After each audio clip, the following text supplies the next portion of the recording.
Bismillahirrahmanirrahim. This is Kids University and I'm your science teacher for grade 6.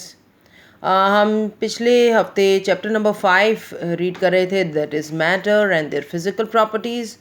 हमने matter के बारे में पढ़ा, मैटर क्या चीज़ होती है, उसकी फ़िज़िकल प्रॉपर्टीज़ मैटर की कैसी होती हैं, कौन कौन सी होती हैं. मिसाल के तौर पे उसका कलर, साइज़, शेप, उसकी सब फिज़िकल प्रॉपर्टीज़ कहलाती हैं. उसकी इलास्टिसिटी, दिखने में वो कितना इलास्टिक है, उसकी स्ट्रेंथ कितनी है, उसकी हार्डनेस कितनी है, वो किन किन चीज़ों में सॉल्युबल हो सकता है, उसकी डेंसिटी कितनी है, मेल्टिंग पॉइंट होता है या नहीं, उसका मेल्टिंग बॉइलिंग पॉइंट है या नहीं है, अगर है तो कितना होता है, इलेक्ट्रिकल कंडक्टिविटी और हीट कंडक्टिविटी, उसमें से हीट पास होती है या नहीं, उसमें से बिजली गुजरती है या नहीं. क्योंकि इसकी सिग्निफिकली साइंटिफिकली इसकी सिग्निफिकेंस ये है कि अगर आप जैसे लकड़ी एक बैड कंडक्टर ऑफ हीट है या इंसुलेटर है, या रबर आप उसको एज एन इंसुलेटर यूज़ करते हैं ताकि आप करंट लगने से बचें. इसी तरीके से आप कॉपर वायर सबसे it is a best and good conductor of electricity, therefore आप उसको रबर से इंसुलेट करते हैं. कॉपर वायर पे आप रबर चढ़ाते हैं ताकि जब आप बिजली का तार सर्किट में लगाएं कोई चीज़ ऑन करने के लिए, बल्ब ऑन करने के लिए, तो आपको करंट ना लगे. इलास्टिसिटी क्या होती है हमने स्ट्रेंथ पढ़ी थी. फिर हमने हार्डनेस के बारे में पढ़ा था कि हार्डनेस हम कैसे डिटेक्ट करते हैं, डिफरेंट मेटल्स की हार्डनेस कैसे होती है. उसके बाद हमने सॉल्युबिलिटी के बारे में पढ़ा था और हमने मेल्टिंग पॉइंट के बारे में पढ़ा था. हर चीज़, जितनी चीज़ें फ़िज़िकल प्रॉपर्टीज़ किसी भी मैटर की होती हैं, वो हमारे लिए जानना, उसकी एक हर चीज़ की सिग्निफिकेंस है, चाहे वो सॉल्युबिलिटी हो, चाहे वो मेल्टिंग पॉइंट हो, चाहे वो कंडक्टिविटी ऑफ इलेक्ट्रिसिटी और हीट हो, हमें हर चीज़ पता होनी चाहिए. इलेक्ट्रिकल, आज हम पढ़ेंगे इलेक्ट्रिकल कंडक्टिविटी, हीट कंडक्टिविटी के बारे में, और हम कंपेयर करेंगे physical properties of different material. Electrical conductivity, electrical conductivity is a substance of a substance is a measure of how readily electricity flows through the substances that allow electricity to flow through them easily are called electrical conductors. ऐसी चीज़ें जिनमें से, ऐसे matters जिनमें से electricity और आसानी से पास हो जाती है, उन्हें हम इलेक्ट्रिकल कंडक्टर्स कहते हैं. बाज़ में से फ़ौरन हो जाती है और बाज़ में रेजिस्टेंस होती है, यानी उनकी इलेक्ट्रिसिटी की कंडक्टिविटी थोड़ी स्लो होती है क्योंकि उनमें किसी किस्म का रेजिस्टेंस मौजूद होता है. Those that do not allow electricity to flow through them easily are called insulators. ऐसी चीज़ें जिसमें से इलेक्ट्रिसिटी पास ना हो सकती हो, उन्हें हम इंसुलेटर्स कहते हैं. Metals are good electrical conductors while non-metals with the exception of carbon in form of graphite are good electrical insulator. सबसे ज़्यादा अच्छे जो इलेक्ट्रिकल कंडक्टर्स होते हैं, these are metal, जबकि जो नॉन मेटल हैं सिवाय कार्बन के इन अ फॉर्म ऑफ ग्रेफाइट, सारे इंसुलेटर्स हैं. मिसाल के तौर पर वुड है, रबर है, प्लास्टिक है, दे आर ऑल इंसुलेटर्स. और जो मेटल्स हैं जैसे कॉपर है, एल्यूमिनियम वायर्स हैं, these are all good heat conduct electrical conductors. अब हम बात करते हैं हीट कंडक्टिविटी की. The heat conductivity of a substance is a measure of how readily heat flows through the substances. Substances that allow heat to pass through them easily are called heat conductors. Those that do not allow heat to flow through them easily are called heat insulators. Metals are good heat conductors. Materials such as wood, plastics, and gases are good heat insulators. Do you know what is the best heat insulator? Now, ऐसे substance जिसमें से heat बहुत आराम से और तेज़ी से flow कर जाए, ऐसे सब्सटेंस को हम हीट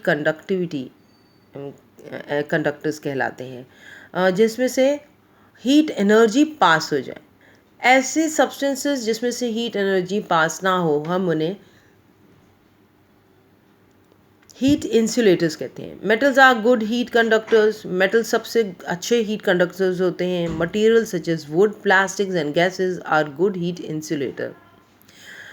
वुड, प्लास्टिक और गैसेस हीट इंसुलेटर्स कहलाते हैं। इस तस्वीर में भी आप देख लें, this is glass, plastic, wood and metal, these are the heat conductors and insulators. Now let's compare the physical properties of material. Different materials have different properties, but at times they may also share some common properties. Shows the similarities and differences in physical properties of some material. Number one, can and physical properties of some materials. The question and their answers. Can it be bent or stretched and returned to its original shape and size? If it is elasticity, they are talking about elasticity. कि क्या वो bend हो सकते हैं, stretch हो सकते हैं? अगर इलास्टिसिटी है तो क्या वो बेंड हो सकते हैं, स्ट्रेच हो सकते हैं और स्ट्रेच होने के बाद अपने ओरिजिनल साइज पे पहुंच जाएं या अपने ओरिजिनल शेप पे पहुंच जाएं, तो हम उसकी इलास्टिसिटी कहते हैं। अगर वो इलास्टिक है तो कौन कौन से सब मटेरियल हैं? दैट इज़ रबर, स्टील और स्टील स्प्रिंग। नॉन इलास्टिक कौन कौन से हैं? प्लास्टिसिन है। आप प्लास्टिसिन को एक दफ़ा खींचें तो वो दोबारा अपनी असली हालत में नहीं आती। Can it withstand scratch and wear? अगर कोई सरफेस बहुत हार्ड है तो अगर आप उसको स्क्रैच करेंगे या उसको कुछ खरोच लगाएंगे तो उसको वेयर एंड टेयर नहीं आएंगे। लेकिन अगर कोई अच्छा सब्सटेंस है, बहुत उसकी हार्डनेस अच्छी है, जैसे डायमंड और ग्लास, अगर आप उसको स्क्रैच लगाएंगे तो उसके ऊपर स्क्रैचेस नहीं आएंगे। अगर और हार्डनेस की जो ऑपोजिट है दैट इज़ सॉफ्टनेस। अगर कोई सब्सटेंस ज़्यादा हार्ड नहीं है बल्कि सॉफ्ट है, जैसे चॉक या ग्रेफाइट या टैल्क, तो ऐसे सब्सटेंसेस अगर आप उन्हें एक नाखून से खुरचें या उनको किसी चीज़ से स्क्रैच लगाएं तो वो उनमें निशान आ जाएंगे। Does it break easily? क्या वो आसानी से टूट जाते हैं?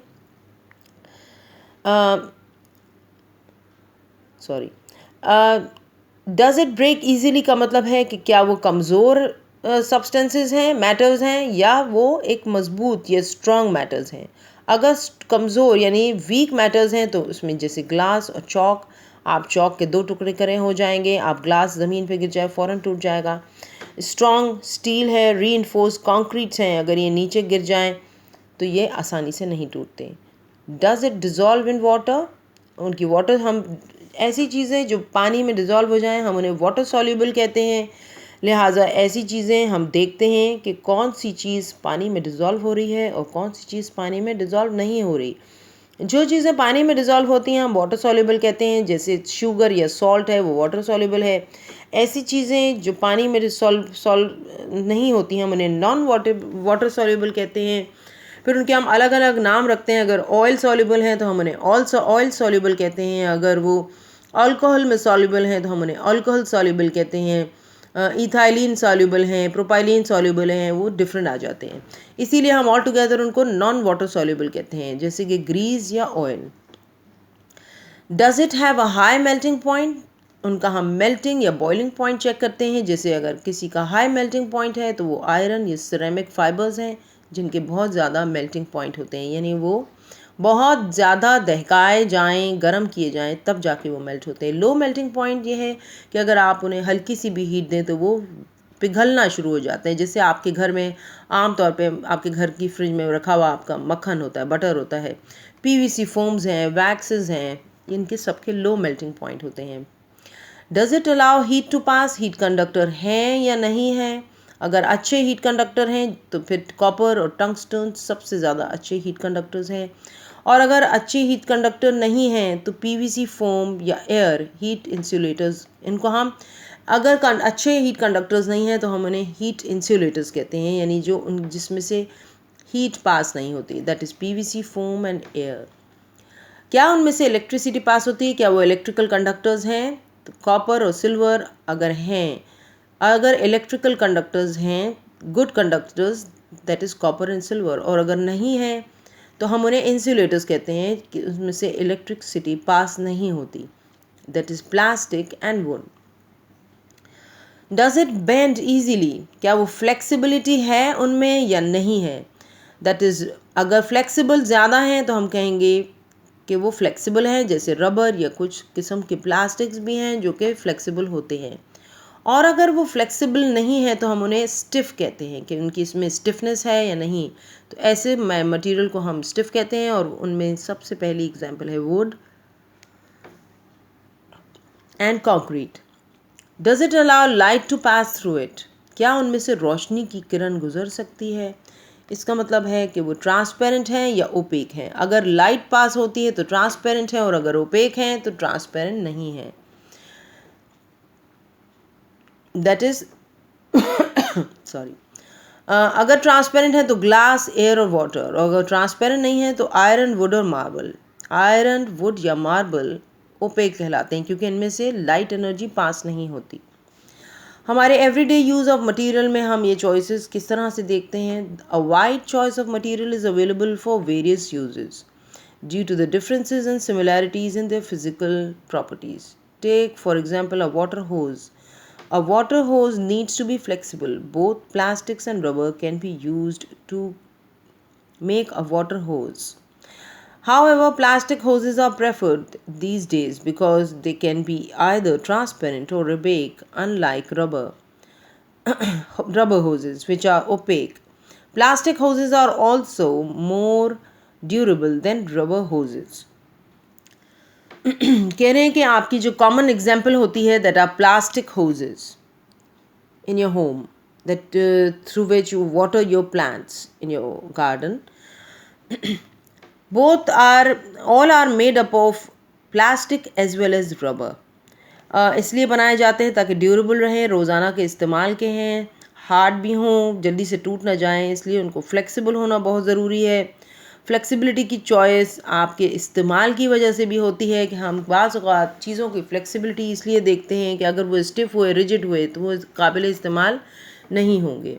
Would and steel can be used to build houses because they are strong. But what would you use to make a hockey stick, wood और स्टील, एंड वाई? कह रहे हैं कि हम वुड या स्टील यूज़ करते हैं अपने अपने घरों को बनाने के लिए, लेकिन ताकि हमारा घर मज़बूत रहे. लेकिन अगर हम हॉकी स्टिक बनाना चाहेंगे तो हम लकड़ी की बनाएंगे या मेटल की? और आप बताइए कि क्यों.